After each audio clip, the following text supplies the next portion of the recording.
So real quick, I got a real quick story that popped up into my head, right?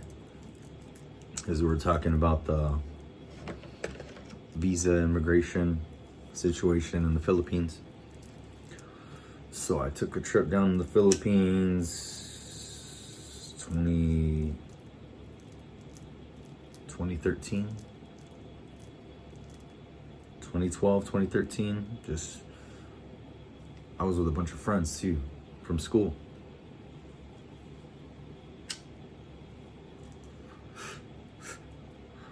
One of them knew somebody over there that they went to school that moved to the Philippines, is living there. We go there, he picks us up, me and another guy that flew there, and the guy that is from there driving. Nice SUV, all blacked out. This guy is speeding, fucking flying through Manila. Quezon. He's like, Quezon City. It's where people get napped, you know. This guy's flying through traffic.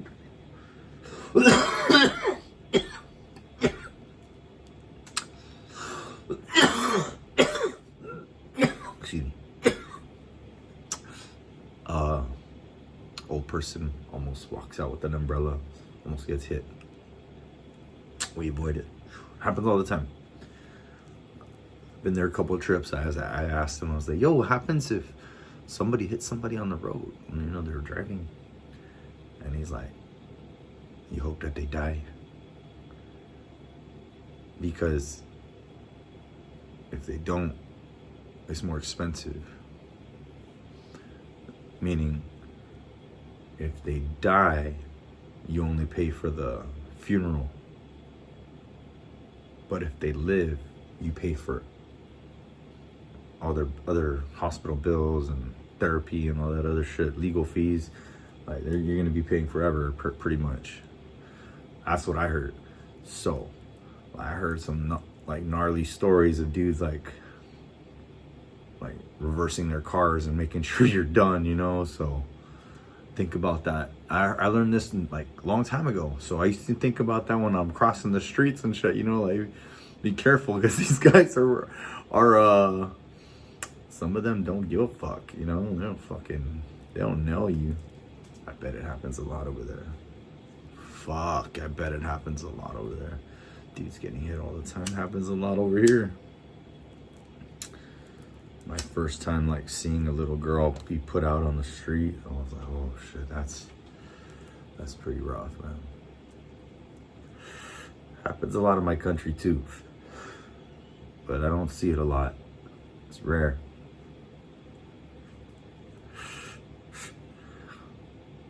I guess you don't see it a lot in the Philippines too. Maybe a lot in Manila.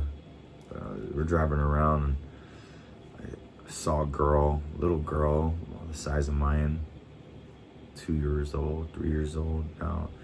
I didn't have that many at the time, and I saw a little girl, like, it's like midnight.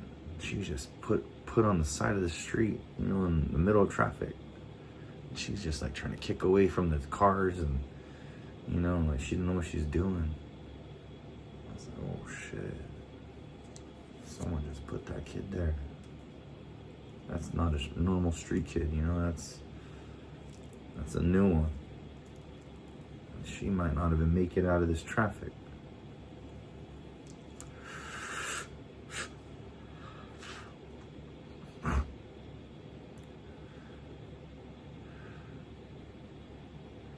They break your heart, but it's also a part of life. If you try to save them all, you're not gonna get nowhere. We can help them. I met a guy in Cebu. I was down in Cebu. Badass dude. From New Zealand. Cool motherfucker. He was going around helping these kids. He was buying them like stacks of towels so they can sell them. And he was teaching them to sell them and make money so they can get more money and buy more towels and sell them and have like a little profit, to buy something. So like he was trying, like he was part of like a group that was trying to do this over for the kids over there. And I was over in Cebu. I was like, why Cebu? Like, why'd you come over here? Like, what? Out of all the places around here, and he just likes Cebu, I guess. So I like Cebu too. It's nice, but it kind of reminds me of Guam a little bit, where it's not like in any way other than it's the size, where there's only so much you can do there. Like I felt like limited. But the Philippines is full of islands, so you're gonna get that a lot. But I went to Cebu thinking I was gonna be able to get a loan on the beaches and get some, like some quality beach time, and they have that over there. But it feels more like you're being herded, like as a group, as a bunch of tourists, and it feels like artificial to me. So I don't want to be part of that. It's not my scene. I want to go and sleep in the jungle, but I couldn't even get a loan over there. I wandered around that one night and like till the sun up, and there were people all around me. I was like, what the fuck? There was no place for me to go.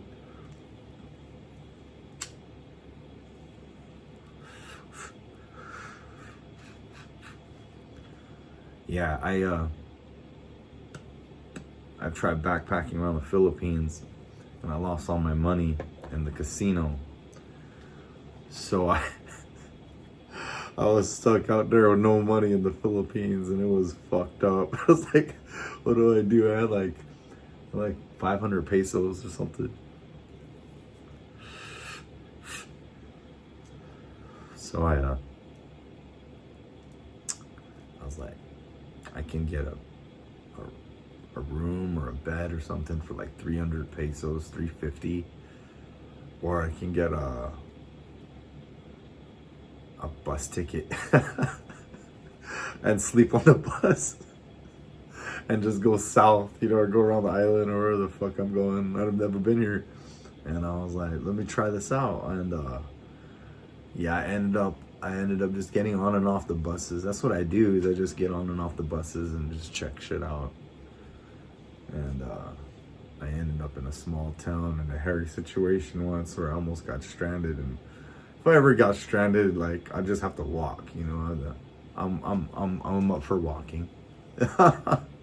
I don't want to walk. I don't rather do other things with my time, but if I have to walk, fuck, let's do it. But I don't walk if I don't have to. I'm not in the military no more. I don't have to do that shit. But makes my knees hurt just thinking about it. But I do backpack around. I don't really hike out. It's hard on my feet and my ankles and my knees. I'm fucking stepping on unstable things and shit. But I can do pavement pretty good. I can if I have the right shoes, I can go pretty good. My teenage daughter's she's a pretty good athlete, runner. She travels with us and she wears me out now. Went running with her a couple months ago before she split to Europe, and that humbled me a little bit. Even my son's a good runner too. He's pretty strong and runs fast, but my daughter, the training is showing. Yeah. So good for her. Definitely getting to her head too.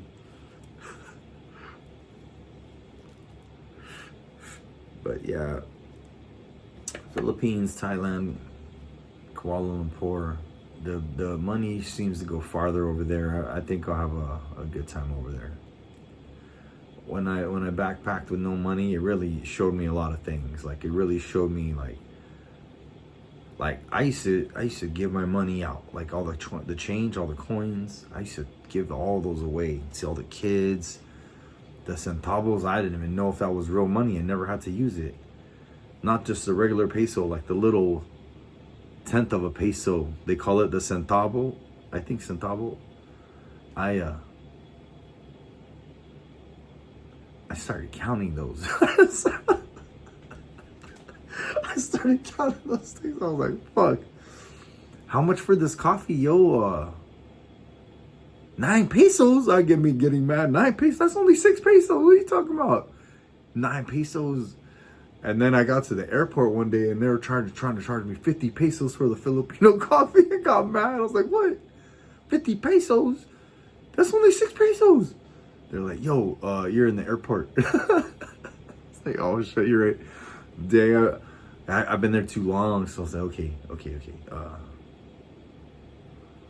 I know how to stretch my money out a little farther. I'm better about my money. I got kids now too, so I ain't got much money. Kids got all my money. But the casinos, oh my god. I haven't been to casinos since my buddies back in the States. I would hang out with them. They like to do casinos. I just hang out with them. I never wanted to mess with it. I play in the barracks with them a little bit, but nothing crazy. But once I got to Manila, I've seen all the casinos and I just like didn't think anything of it. My wife hit me up one night and she's like, we're going to the casinos with homegirl tonight. I was like, all right, have fun. And she's like, we're going. And I was like, all right, let's go. We went. I hung out with them. Had a great time. I got kind of bored. Then I went to a fucking blackjack table. And that fucked me up. I got addicted. Now I play pontoon whenever I'm in the Philippines. I play the fuck out of pontoon. And blackjack. I hit the blackjack tables. I go to Vegas. I'll play anywhere. Play in Colorado, New York, Jersey. Wherever there's a casino, I'll go play it. They got blackjack. I'm there. But Vegas is just a good time. Philippines, I noticed they got expensive over there. The games got more expensive over there. I used to pay like $6 a hand in the Filipino casinos. And then that's the minimum, which is kind of pricey too. Now they raised it too, but I was paying, and then about $10 a hand over at the Japanese casinos. Now they all raised their prices on minimums $10 a hand, I think. And I'm grateful that there's just blackjack there, you know, like shit. They don't always open the that many tables, but man, some of the casinos there, it's world class. It's nice. I think it's so good. The blackjack hands I think there's like 8 decks in that motherfucker in the machine. Yeah, there's no. You just gotta learn when to walk away. You just gotta. I gotta learn to walk away. Don't go to the casino. Ended up in fucking Cebu with no money.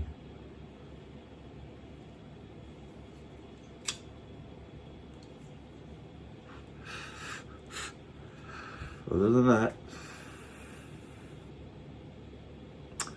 I look forward to going to the Philippines again. My kids have school, so they won't get to go this trip, but they're all in Europe right now, so they'll be all right. They can do whatever kids are doing in school these days. I don't know. Kids these days trip me out. Yes. I had a friend that was going to the Philippines. It was not a friend, but I know a guy that was going to the Philippines bringing geese, old geese to donate over there, and I thought that was great. Maybe we can start some kind of donation, some kind of ghee donation. I'm getting ahead of myself. Let me go over there and see what they need over there first. see what this guy's got going on. He's got a non-profit. I bet it's a non-profit. He's a former SF guy, actually. Yeah, and these SF guys are all about non-profits. He's yeah, okay. Yeah, we'll look into it. Thank you for joining me. You have a lovely evening.